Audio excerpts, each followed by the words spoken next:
Yo, what is up, guys? DUI Duelist here, back at it again with more Yang Zing nonsense. Yay!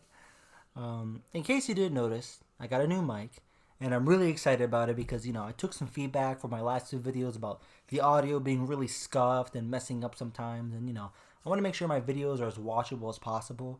So hopefully this new mic will be able to improve the audio quality and help get that Yang Zing theory out there in a presentable fashion. But, enough chit chat. Let's get into the meat and potatoes of this thing. We're going to be talking about doing Yang Zing Metalfoes combos, game 1, turn 1 specifically. And the reason why we make that distinction is because these combos are not going to play around Nibiru whatsoever, right? I mean, if you open really, really well, you're able to play around Nibiru. I'll show you how that can happen. But generally, we're just ignoring Nibiru. And the reason why that's happening is because the reason why we're doing that is because Nibiru isn't really main deck worthy as a hand trap. Not only is it dead going first, because you don't want a Nibiru on board, right? But also, it's a really dead against the more competitive combo decks that are out there right now. Like Safer Thunder, they either have Curious on board, or they have Apollouts on board after the Curious. So if you Nibiru them, when they have Curious up, they'll just add an Extender back, and they'll be able to play through the Nibiru. And then against Lunalight Orcus, they'll have Azathoth up. So that just makes all your hand traps dead, really, but especially Nibiru.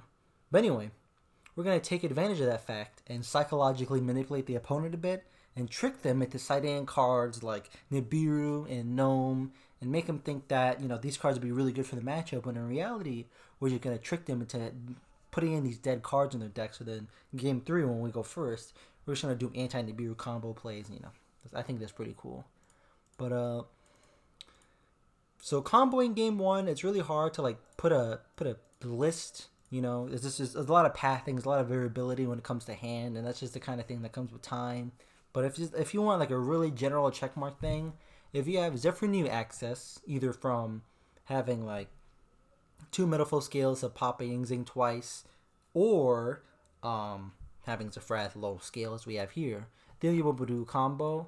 I'll be able to show more variations on how this combo is done. But anyway, we're just going to start off by pendulum summoning straight up. Any combo you see in this deck turn 1, we're not going to be making a link monster before the pendulum summon, because really that takes a lot of engines to put in, because this deck can't inherently put out that many monsters without a pendulum summon unless you're using Jiaotu effect. And like I mentioned before, even when we are not afraid of Nibiru, Jiaotu effect still isn't worth doing, just because people are still main decking hand traps. They're still going to ash you, they're still going to impale Veil you, Imperm you. I mean, those are just real cards that we're worried about. And this combo actually kind of plays through Ash and Imperm kind of well. If they Imperm or Ash Zephyr, your board just has one less negate, which I think is really cool. But we'll see how that happens here anyway. So different from our anti-Nibiru plays, what we're going to do is pop Bixie instead of Zombow. And like I said, the real difference, a lot of differences between the pathings, whether you set combination or counter. And since we have Chiwin in hand, you'll see later why we don't need the extra monster. Normally we would pop combination to get an extra monster to normal summon to spoiler get 4 material Appaloosa. But we'll be able to use Chiwin effect from graveyard and still have an extra Chiwin available for our plays. And you'll see what I'm talking about. I'll just let it play out. I'll explain to you at the end what I'm talking about here. But even if we got Nibiru, if we get Nibiru, we're not totally screwed. If this was an extra Yang Zing, we could normal summon it and then still have the play live and stuff like that. But like I said, if we get Nibiru, we get Nibiru. It's not the best scenario to be in. So right here, summon Baxia back. None of Baxia's effects are hard once per turns, which is really powerful. So right here, we're gonna pop Jiaotu, and then we're gonna actually use Chiwin effect on our turn. The reason we do that is because we need the 4 monsters on board to get Appaloosa to 4 materials, and we already have a Chiwin in graveyard. So the targeted summon from deck is also kind of important. For example, if this was Pulao, during our play we had Pulao in hand, we had to do a combo Pulao. You don't want wind. You don't want to win Yang Zing on board, because then that makes your board super polyable. Appaloosa's wind, obviously, so you won't be able to. You don't want your board to be super polyable. So this is where you have the option. But since we already have Bixie on board as a water, we're just gonna summon Zephyraxi because it puts itself back in deck once it leaves the board from using its effect, and we just want to make sure our engine has as many cards as possible, so it says live. So we're just going to go straight into the Appaloosa. Boom, boom, boom. And there you go. This is 4 material Appaloosa and 2 negates. Because on our opponent's turn, we're going to synchro into Bien, and we'll have Herald. And so, if they had ashed or impermed or Zephyr, what we do instead is we would set combination, and then we would synchro hard synchro summon using Chiwin from graveyard and Bien into Herald. That's still battle immune regardless, right? And we would just use our normal summon Metalfoes as the 4th material instead of Chiwin, you know. So we would have Herald of Arclight plus Appaloosa, right? So the board still lives. It's still, you know, from the Ash Imperm. Now if they have 2 hand traps, it's a bit rough because they hand trap the Shaman or something.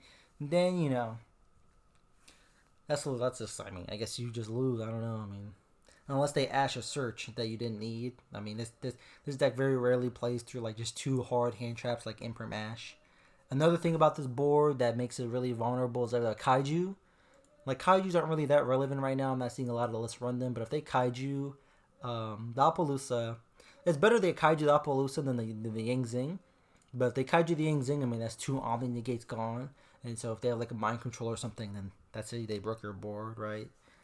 And, yeah, I mean, that's basically it. I think this is pretty cool. I think this is a pretty powerful board in the format right now. Like, Salad can't really beat this.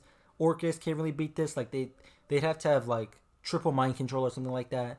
Board is never, at any point, super polyable by any target because we never have same attributes on board. So people that main deck that don't really get value out of it. So really, it's just like Kaijus. I mean, that's really the only meta-relevant card. But anyways, that's about it for the video. If you liked what you saw, then, you know, please comment below if the audio is a lot more listenable now, a lot more bearable. And another thing I'd like to mention before we sign off here is, like, this board, these two, like, the 2 Omni Negates that this board does is objectively, I think it's worse than having, like, a Vortex, is having monsters that are Omni Negates. You know what I mean? But in some scenarios, it's better. Just because, like, you can't respond to 9 pillars and stuff like that. Also, this board doesn't lose a Dark Ruler, I guess. That's kind of relevant, kind of. Not really. But yeah, I mean, you know, just want to keep the video short, so I'm not going to ramble too often. Like, I don't want to ramble too much. So, thanks for watching. If you liked the video, you know, share it, comment. I'd love to hear some feedback. And that's about it. DUI out.